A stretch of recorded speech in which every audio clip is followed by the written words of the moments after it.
আসসালামু আলাইকুম দর্শক। আমি আপনাদেরকে খুব জোর দিয়ে বলি, আমাদের এই অবস্থান, আজকের অবস্থান, যেটা ইউনূস সরকারের ক্ষমতার শাসনের 18 মাস বলবৎ ছিল, তার তার যেই মব, সেই মবের বিরুদ্ধে আমাদের শক্ত অবস্থান। আমরা 18 মাস আমাদের নিজের দেশকে ভালোবেসে, নিজের দেশপ্রেম থেকে এবং দেশের রাজনীতি এবং ভবিষ্যতের জন্য আমরা অবস্থান আমাদের একেবারে সাত পাঁচ কিছু চিন্তা না করে আপনাদের ক্যামেরার সামনে যখন বসেছি, তখন সত্য বিনে মিথ্যা মুখ দিয়ে বের হয়নি। এবং যে কোনো রকম থ্রেড, যে কোনো রকম হুমকি, কত শত শত হুমকি আপনাদের সামনে যখন লাইভে এসেছি, আমরা থেমে থাকিনি। আমরা শুধু অপেক্ষায় ছিলাম সেই সোনার বাতাস, স্বপ্নের বাতাস একদিন বইবে। আজকে আমি এই ইউনুসশাহীর সময়ে মবের শিকার দেশের একজন খুবই বিশিষ্ট জন এবং আলোচক, বিভিন্ন টকশোতে যান, আমাদের এখানে অতিথি হয়ে আসেন, আমি নাম বলছি না, সেই সাবেক সচিব মানুষটির সঙ্গে আমার কথা হচ্ছিল। আমি বলছিলাম যে দেখেন, আমরা তো অন্তত মিনিমাম একটা ব্রিদিং স্পেস পেয়েছি, নিঃশ্বাস নিতে পারছি। যে এই দমবন্ধকর পরিস্থিতি ইউনুসশাহীর সময় ছিল, সেটা তো কেটে গেছে। সেই গণ্যমান্য ব্যক্তিটিও আমার সঙ্গে সায় দিলেন যে হ্যাঁ, এই কথা ঠিক বলেছেন, যে আমরা অন্তত ব্রিদিং স্পেসটা পাচ্ছি। তারেক রহমানের দিকে আমাদের সে আশা। আপনি দেখেন, আজকে তারেক রহমানকে আমরা অ্যাপ্রিসিয়েট করছি, আমরা বলছি যে তারেক রহমান শুরুটা যা করেছেন। আমি দু তিনটা ঘটনার আপনাদেরকে উদাহরণ দিই।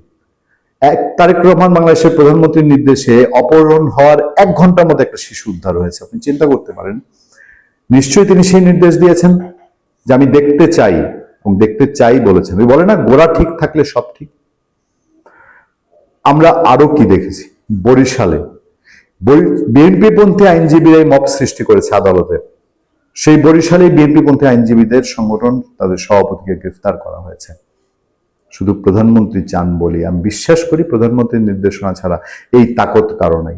আমার খুব কাছে থেকে দেখার সৌভাগ্য হয়েছে একটি ঘটনা, কিশোরগঞ্জের মিঠামইনে। আপনারা জানেন যে বিএনপির মিঠামইন উপজেলা শাখার সভাপতি এবং দীর্ঘদিনের সে কিন্তু পরীক্ষিত নেতা। সে আওয়ামী লীগের সময় বহু লাঞ্ছনা বঞ্চনা হয়েছে, তার ঘর বাড়ি সংসার ব্যবসা বাণিজ্য সব চলে গিয়েছিল।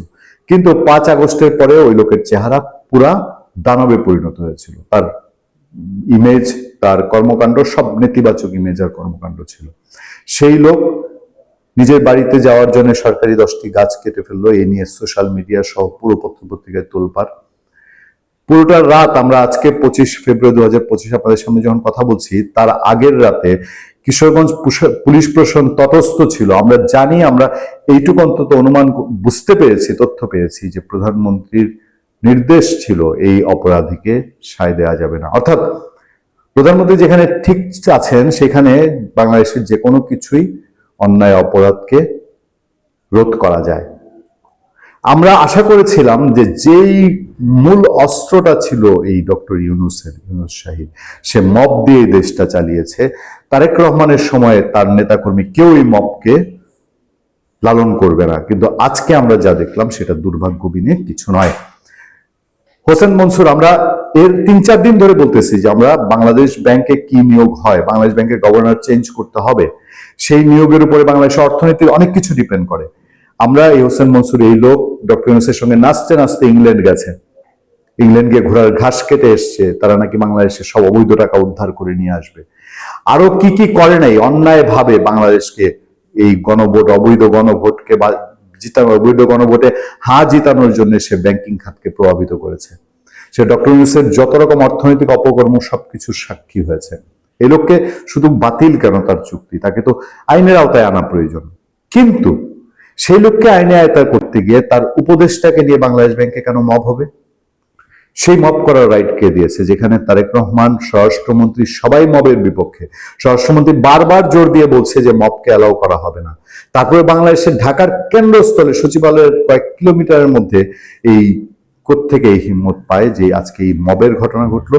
এই যে গভর্নরের উপদেষ্টাকে জোরপূর্বক কার্যালয় থেকে বের করে দিলেন কর্মকর্তারা। এই কর্মকর্তারা কারা? যারা প্রধানমন্ত্রী, স্বরাষ্ট্রমন্ত্রীর ইঙ্গিত বোঝে না। তারা কিসের বিএনপি? তারা কি শুধুই স্বার্থের বিএনপি? বাংলাদেশ ব্যাংকে গভর্নর ডক্টর আহসান এইচ মনসুরের উপদেষ্টা আহসানুল্লাহকে কেন্দ্রীয় ব্যাংকের কয়েকজন কর্মকর্তা জোরপূর্বক কার্যালয় থেকে বের করে দেওয়ার অভিযোগ উঠেছে। আপনার ভিডিও যারা দেখেছেন তারা জানেন যে বুধবার দুপুর 3টার দিকে গভর্নরের সামনে এই ঘটনা ঘটে বলে জানা গেছে। প্রত্যক্ষদর্শী সূত্র জানায় আহসানুল্লাহকে ঘিরে একদল কর্মকর্তা উত্তেজিত পরিস্থিতি তৈরি করে। এক পর্যায়ে তাকে ঘাড় ধরে গাড়িতে তোলার ঘটনা ঘটে। এই ঘটনায় নেতৃত্ব দেন কেন্দ্রীয় ব্যাংকের অতিরিক্ত পরিচালক তৌহিদুল ইসলাম। আমি জানি না সে কে, তার সম্পর্কে তার কোনো ব্যক্তিগত নেই, কিন্তু অবশ্যই ভিডিও ফুটেজ আছে, তার বিরুদ্ধে আইনি ব্যবস্থা নেওয়া উচিত এবং তাকে আইনের আওতায় আনা উচিত, যে এইটুক বোঝানোর জন্য যে বাংলাদেশে মব কালচার চলবে না এবং বাংলাদেশে তারেক রহমান এবং স্বরাষ্ট্রমন্ত্রীর ইশারা, ইঙ্গিত, নির্দেশ যে বুঝতে পারে না, তার বিএনপিরও কোনো পেশাদার সংগঠনের নেতৃত্ব দেওয়ার যোগ্যতা থাকতে পারে না। এই ঘটনাটি এতই নিন্দনীয় যে সরকারের প্রথম দিকেই তাকে বিতর্কিত হুচট খাওয়ার মতন পরিস্থিতি তৈরি করে। এছাড়া নির্বাহী পরিচালক সারোয়ার হোসেন, পরিচালক নওশাদ মোস্তফা, অতিরিক্ত পরিচালক তানভীর সহ প্রায় 30 জন কর্মকর্তা সেখানে উপস্থিত ছিলেন বলে জানা গেছে। ইত্তেফাক সবার নাম ধাম প্রকাশ করেছে। নিশ্চয়ই পত্রপত্রিকা ফুটেজ না দেখে এই ধরনের দায়িত্বহীন কর্ম, এবং ফুটেজ যেখানে আছে সেখানে অস্বীকার করার কোনো উপায় নেই। ফলে নতুন সরকারকে যদি তার মবের বিরুদ্ধে জিরো টলারেন্স প্রমাণ করতে হয়, তাহলে আজকে আমরা বলেছি যে ইউনূস শাহীর এইসব সাম্রাজ্য তছনছ করে দেওয়া উচিত, আমরা এটা সমর্থন করি, কিন্তু তাই বলে মবের মাধ্যমে নয়। নিয়ম অনুযায়ী আহসানুল মনসুরকে তার চুক্তি বাতিল করা হয়েছে, নতুন গভর্নর দেওয়া হয়েছে, তাই বলে তার অ্যাসিস্ট্যান্ট যে আছে সেও তো ভালো ভালো চলে যেতে পারতো। তাকে অপমান অপদস্থের মানে কি? ইউনূসের মতো আবার মব ফিরিয়ে আনতে হবে? ইউনূসের মতো আওয়ামী লীগকে শিক্ষা দিতে গিয়ে মব দিয়ে শিক্ষা দিতে হবে? ইউনূসের পরিণতি যেমন ভালো হয়নি, তখন বিএনপির পরিণতি যদি খারাপ হয়, দায়িত্ব এই মবকারীরা নিবে। ভালো থাকবেন, সুস্থ থাকবেন। আপনাদের সাথে আমি আতিক রহমান, পূর্ণিয়া।